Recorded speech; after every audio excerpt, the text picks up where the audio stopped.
Morning voice എന്ന അനുഗ്രഹീത പ്രോഗ്രാമിലേക്ക് ഏവർക്കും സ്വാഗതം. ദൈവനാമമഹത്വത്തിനായി ഒരു ഗാനം നമുക്കിപ്പോൾ ശ്രവിക്കാം. അറിവുകേടുകൾ അധികമുണ്ടെന്നിൽ, അറിവുകേടുകൾ അധികമുണ്ടെന്നിൽ, അറിഞ്ഞു നീ നിന്നരികിലെന്നെ ചേർത്തണയ്ക്കണേ, അറിഞ്ഞു നീ നിന്നരികിലെന്നെ ചേർത്തണയ്ക്കണേ. ബലഹീനനാകുമെന്നെ താങ്ങും നല്ല നാഥനെ, പല കോടി സ്തോത്രം പാടി നിന്നെ വാഴ്ത്തിടുന്നു ഞാൻ. ഇന്ന് ദൈവവചനത്തിൽ നിന്ന് കർത്താവിൻ്റെ ദാസൻ ES മാത്യു മൂവാറ്റുപുഴ ധ്യാനചിന്തകൾ പങ്കുവയ്ക്കുന്നു. പ്രാർത്ഥനയോടെ ശ്രവിച്ചാലും. എല്ലാ പ്രിയപ്പെട്ടവർക്കും സ്നേഹവന്ദനം. സ്വാതന്ത്ര്യത്തോടെ ജീവിക്കണമെന്നുള്ളത് നമ്മുടെ എല്ലാവരുടെയും ഹൃദയത്തിൻ്റെ ആഗ്രഹമാണ്. എന്നാൽ സ്വാതന്ത്ര്യത്തിൻ്റെ നന്മയും സന്തോഷവുമൊക്കെ അനുഭവിക്കണമെങ്കിൽ ചില പ്രമാണങ്ങൾക്ക് നാം വിധേയപ്പെട്ടേ മതിയാകൂ. അത് ആത്മീയ ജീവിതത്തിലായാലും ഭൗതിക ജീവിതത്തിലായാലും അങ്ങനെ തന്നെയാണ്. ദൈവമക്കൾക്ക് സ്വാതന്ത്ര്യത്തോടെ ജീവിക്കാനായിട്ട് ദൈവം ഭാഗ്യകരമായൊരു ജീവിതമാണ് നൽകിയിരിക്കുന്നത്. എന്നാൽ ആ ജീവിതത്തിന് ഒരു പ്രമാണമുണ്ട്. യാക്കോബിൻ്റെ ലേഖനത്തിൽ താനത് വ്യക്തമായിട്ട് പറയുന്നുണ്ട്. ഭാരതത്തിൽ എനിക്ക് സ്വാതന്ത്ര്യമുണ്ട് എന്ന ചിന്തയിൽ എനിക്ക് ബോധിച്ചതുപോലെ ഞാൻ ജീവിച്ചാൽ എന്നെ വിധിക്കുന്ന ഒരു പ്രമാണം ഭാരതത്തിനുണ്ട്. അതുപോലെ ക്രിസ്തീയ ജീവിതത്തിലും നമ്മുടെ ജീവിതത്തെ അതിൻ്റെ പ്രമാണങ്ങൾക്കനുസരണമായി ജീവിച്ചില്ല എങ്കിൽ നാം വിധിക്കപ്പെടും. യാക്കോബിൻ്റെ ലേഖനം 2-ാം അധ്യായത്തിൻ്റെ 12-ാം വാക്യത്തിൽ നാം ഇങ്ങനെ വായിക്കുന്നു: സ്വാതന്ത്ര്യത്തിൻ്റെ ന്യായപ്രമാണത്താൽ വിധിക്കപ്പെടുവാനുള്ളവരെ പോലെ സംസാരിക്കുകയും പ്രവർത്തിക്കുകയും ചെയ്യുവിൻ.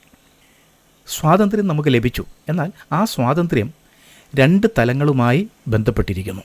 നമ്മുടെ സംസാരത്തിൻ്റെ തലവും പ്രവൃത്തിയുടെ തലവും. സംസാരത്തോട് ബന്ധപ്പെട്ട് പറയുമ്പോൾ യാക്കോബ് ഇവിടെ എടുത്തു പറയുന്ന ഒരു കാര്യമുണ്ട്: മുഖപക്ഷം. സംസാരമെന്ന് പറയുന്നത് നമ്മുടെ മനോഭാവത്തെ വെളിപ്പെടുത്തുന്നതാണല്ലോ. എന്തുകൊണ്ടാണ് മുഖപക്ഷം തെറ്റായിരിക്കുന്നത് എന്നുള്ളതിന് യാക്കോബ് വളരെ വ്യക്തമായി ഇവിടെ ചില കാര്യങ്ങൾ പറയുന്നുണ്ട്. തീർച്ചയായും നമ്മുടെ ജീവിതത്തിലും ഈ കാര്യങ്ങളൊന്ന് ശ്രദ്ധിച്ചാൽ ദൈവത്തിൻ്റെ സന്നിധിയിൽ നിൽക്കുമ്പോൾ നമുക്കും പ്രാഗൽഭ്യത്തോടെ നിൽക്കാനായിട്ട് സാധിക്കും. ഒന്നാമതായിട്ട് യാക്കോബ് പറയുന്നത് ക്രിസ്തുവിലുള്ള വിശ്വാസത്തിനെതിരാണ് മുഖപക്ഷം എന്നതാണ്. യാക്കോബ് 2:1 മുതൽ 3 വരെയുള്ള വാക്യങ്ങളിൽ നാം അതേക്കുറിച്ച് കാണുന്നു. നാം എല്ലാവരും രക്ഷിക്കപ്പെട്ടത് കൃപയാലാണ്. എഫെസ്യൻ 2-ാം അധ്യായത്തിൻ്റെ 8-9 വാക്യങ്ങളിൽ നാം അത് വ്യക്തമായിട്ട് കാണുന്നുണ്ട്. കൃപയാലല്ലോ വിശ്വാസം മൂലം നിങ്ങൾ രക്ഷിക്കപ്പെട്ടിരിക്കുന്നു, അതിന് നിങ്ങൾ കാരണമല്ല. ആരും പ്രശംസിക്കാതിരിപ്പാൻ പ്രവൃത്തികളും കാരണമല്ല, പിന്നെയോ അത് ദൈവത്തിൻ്റെ ദാനമാകുന്നു. ദൈവത്തിൻ്റെ ദാനം മൂലമാണ് എല്ലാവരും രക്ഷിക്കപ്പെടുന്നതെങ്കിൽ ഒരു വ്യക്തിയെ മറ്റൊരു വ്യക്തിയേക്കാൾ വലുതായിട്ടോ ചെറുതായിട്ടോ കാണാൻ നമുക്ക് സാധിക്കില്ല. അങ്ങനെ നാം കാണുന്നുവെങ്കിൽ അത് ക്രിസ്തുവിലുള്ള വിശ്വാസത്തിനെതിരാണ് എന്നാണ് യാക്കോബ് പറയുന്നത്. രണ്ടാമതായിട്ട് യാക്കോബ് പറയുന്നത്, യാക്കോബ് 2:4 പറയുന്നു, അത് ഉള്ളിൽ പ്രമാണമില്ലാതെ ന്യായരഹിതമായി വിധിക്കുന്നതാണ്.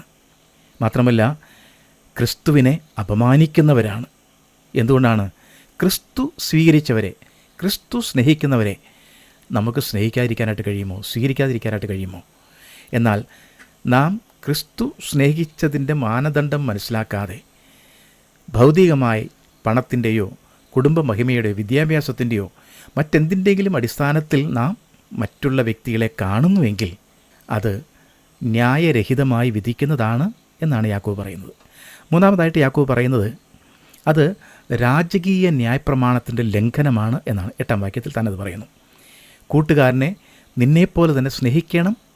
എന്താണ് രാജകീയ ന്യായപ്രമാണം? കൂട്ടുകാരനെ നിന്നെപ്പോലെ സ്നേഹിക്കണം. സഭയിൽ വരുന്ന ഒരു വ്യക്തിയെ സ്വീകരിക്കുന്നതിൻ്റെ നിലപാട് ആ വ്യക്തിയുടെ പണമോ സ്വാധീനമോ അടിസ്ഥാനമാക്കിയാണ് എങ്കിൽ സ്നേഹം ആ വ്യക്തിയോടല്ല, മറിച്ച് ആ വ്യക്തിയുടെ പണത്തോടോ ആ വ്യക്തിയുടെ സ്ഥാനത്തോടോ ആണ് എന്ന് നാം മറന്നുപോകരുത്. അത് ക്രിസ്തു നമ്മെ സ്വീകരിച്ചതിന് വളരെ വിരുദ്ധമായിട്ട് കാര്യമാണ്. രാജകീയം എന്നാൽ ഏറ്റവും നല്ലത്, രാജാതിരാജാവ് തന്നത്, എല്ലാ നിയമങ്ങളുടെയും രാജാവ്, മനുഷ്യനെ രാജാവാക്കുന്ന, രാജാക്കന്മാർക്ക് യോജിക്കുന്നവരാക്കുന്ന നിയമം എന്നാണ് അർത്ഥം. ഇത് ലംഘിക്കുന്നത് ഭയാനകമാണ് എന്നറിയാമല്ലോ.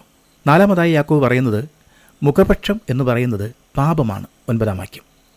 മുഖപക്ഷം എന്ന പദത്തിന് 2 അർത്ഥം നമുക്ക് കാണാനായിട്ട് സാധിക്കും. 1, വിധിക്കുന്നതിൽ പതറുക. 2, ക്രിസ്തീയ കൂട്ടായ്മയിൽ ഒരിക്കലും കാണരുതാത്ത വേർതിരിവ് എന്ന കുറ്റം ചെയ്യുക. 2-മത്തെ അർത്ഥമാണ് ഇവിടെ കൂടുതൽ യോജിക്കുന്നത്. യഹൂദന്മാർ പൊതുവെ സ്വയപ്രശംസക്കാരും അഹങ്കാരികളുമായി തീർന്നു എന്ന് നമുക്കറിയാം. പരീക്ഷ മനോഭാവം. ദൈവത്തിൻ്റെ പ്രമാണത്തിൽ ഏതെങ്കിലും ഒന്ന് ലംഘിച്ചാൽ അത് എല്ലാം ലംഘിക്കുന്നതിൻ്റെ കുറ്റക്കാരാക്കി നമ്മെ തീർക്കും. മാനുഷികമായും ഒരു നിയമം ലംഘിച്ചാൽ നാം നീതിപീഠത്തിൻ്റെ മുമ്പിൽ നിൽക്കേണ്ടതായിട്ട് വരും. നാട്ടിലിങ്ങനെ പറയുമല്ലോ, നന്നായിട്ട് കറിയുണ്ടാക്കി പക്ഷേ മണ്ണെണ്ണയിൽ കടുക് വറുത്തു.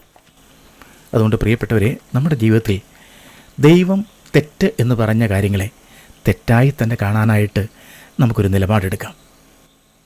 അഞ്ചാമതായിട്ട് യാക്കോബ് പറയുന്നത്, മുഖപക്ഷം എന്ന് പറയുന്നത് സ്വാതന്ത്ര്യത്തിൻ്റെ ന്യായപ്രമാണവും കരുണയുള്ള ജീവിതവും വ്യർത്ഥമാക്കുന്നു. 12-13 വാക്യങ്ങൾ. സിനഗോഗിലെ കർത്താവിൻ്റെ ആദ്യ പ്രഭാഷണം തുടങ്ങുന്നത് തന്നെ ദരിദ്രന്മാരോട് സുവിശേഷം അറിയിപ്പാൻ തന്നെ അയച്ചിരിക്കുന്നു എന്ന് പ്രസ്താവിച്ചുകൊണ്ടാണ്. മത്തായിയുടെ സുവിശേഷം 15-ാം അധ്യായത്തിന് 5-ാം വാക്യത്തിൽ നാം അത് കാണുന്നുണ്ട്. പത്രോസും അത് തന്നെ പറയുന്നുണ്ട്.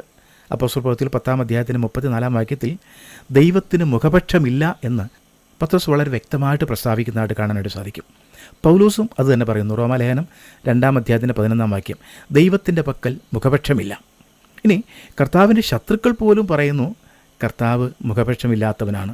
ലൂക്കോസിൻ്റെ സുവിശേഷം 20-21 പറയുന്നു, നീ നേർ പറഞ്ഞ് ഉപദേശിക്കുകയും മുഖപക്ഷം നോക്കാതെ ദൈവത്തിൻ്റെ വഴി യഥാർത്ഥമായി പഠിപ്പിക്കുകയും ചെയ്യുന്നു എന്ന് ഞങ്ങൾ അറിയുന്നു. കർത്താവിൻ്റെ ശത്രുക്കൾ പോലും കർത്താവിനെ നോക്കി പറയുകയാണ്, നീ മുഖപക്ഷമില്ലാത്തവനാണ്. അങ്ങനെയാണെങ്കിൽ കർത്താവിൻ്റെ മക്കളായ നമ്മെ സംബന്ധിച്ച് ലോകം നോക്കി നമ്മെക്കുറിച്ച് പറയേണ്ടത് മുഖപക്ഷമില്ലാതെ കാര്യം പറയുന്നവനാണ്, മുഖപക്ഷമില്ലാതെ ആളുകളെ സ്നേഹിക്കുന്നവനാണ്, മുഖപക്ഷമില്ലാതെ ആളുകളെ സ്വീകരിക്കുന്നവനാണ്. മർക്കോസ് 12:14 പറയുന്നു, നീ മനുഷ്യരുടെ മുഖം നോക്കാതെ ദൈവത്തിൻ്റെ വഴി നേരായി പഠിപ്പിക്കുന്നു. കർത്താവിൻ്റെ ശത്രുക്കൾ പറയുന്നതാണ്. മത്തായി 22:16 കർത്താവിനെക്കുറിച്ച് പരീശന്മാർ പറയുകയാണ്, നീ മനുഷ്യരുടെ മുഖം നോക്കാത്തവനാണ്. മുഖപക്ഷം എന്നത് ക്രിസ്തുവിൻ്റെ സന്ദേശത്തിനെതിരെയുള്ള ആക്രമണമാണ്. ക്രിസ്തീയ ജീവിതത്തിൻ്റെ 2 പ്രധാന കാര്യങ്ങളാണ് യാക്കോബ് ഇവിടെ പറയുന്നത്. ഒന്ന്, ക്രിസ്ത്യാനി സ്വാതന്ത്ര്യത്തിൻ്റെ നിയമത്തിന് കീഴിൽ ജീവിക്കുന്നവനാണ്. മാത്രമല്ല അതിനാൽ തന്നെ വിധിക്കപ്പെടുവാനുള്ളവനാണ് എന്ന ചിന്തയോടെ ജീവിക്കുന്നവനുമാണ്. അതായത് ശാസ്ത്രിമാരെയും പരീശന്മാരെയും പോലെ പുറമേയുള്ള നിയമങ്ങളാലല്ല അവർ ഭരിക്കപ്പെടുന്നത്. ക്രിസ്ത്യാനി ആത്മീക പ്രചോദനത്താൽ നയിക്കപ്പെടുന്നവനാകണം. ദൈവത്തോടും മനുഷ്യരോടുമുള്ള സ്നേഹത്താൽ നയിക്കപ്പെടുന്നവനാകണം.